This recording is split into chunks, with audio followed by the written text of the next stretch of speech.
online, and our next guest is here to tell us how to save them from being super awkward virtual get-togethers. Alana Gross is the owner of Event to Event, and she joins us from Toronto. Alana, thank you so much for joining us.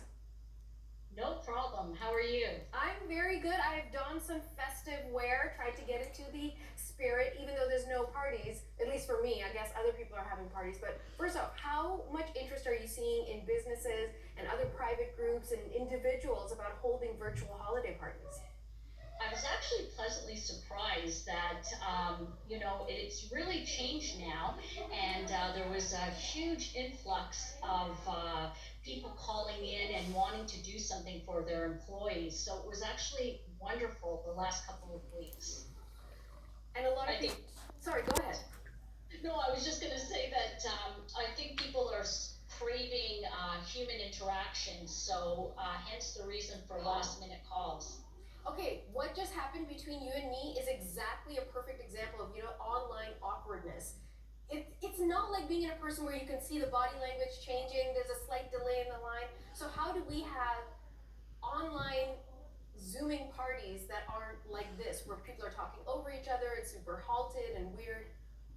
Well, I recommend that's why I think firstly you have to have a host. And so a host will be, he's a professional or she's a professional and they know how to deal with the situation so that if there is an awkward moment, they can address it and make light of it.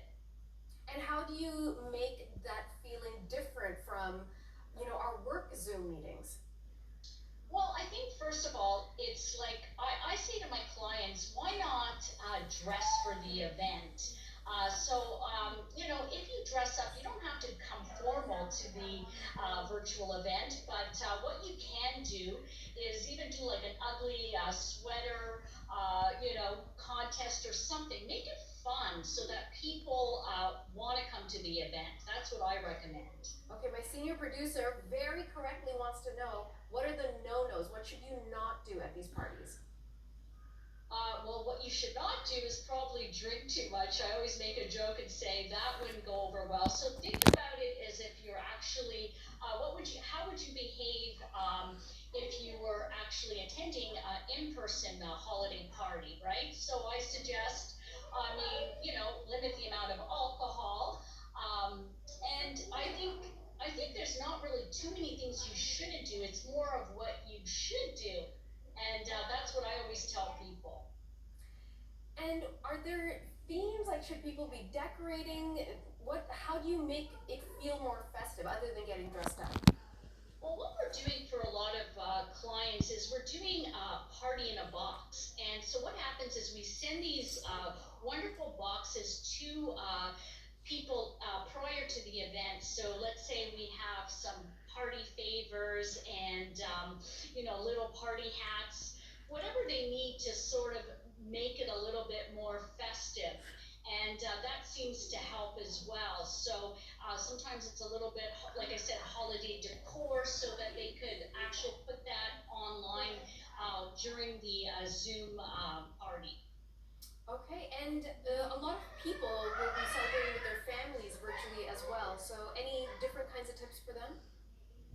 What I always say is, you know what, with your families, it's all about like having fun. So, I suggest like fun things like maybe singing Christmas carols or reading your favorite Christmas story.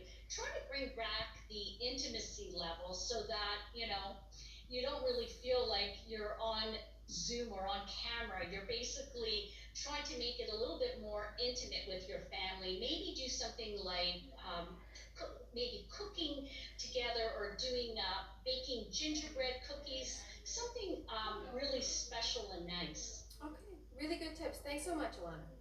No worries. Thank Alana, you. happy holidays. Alana Gross is the owner of Event to Event, joining us from Toronto.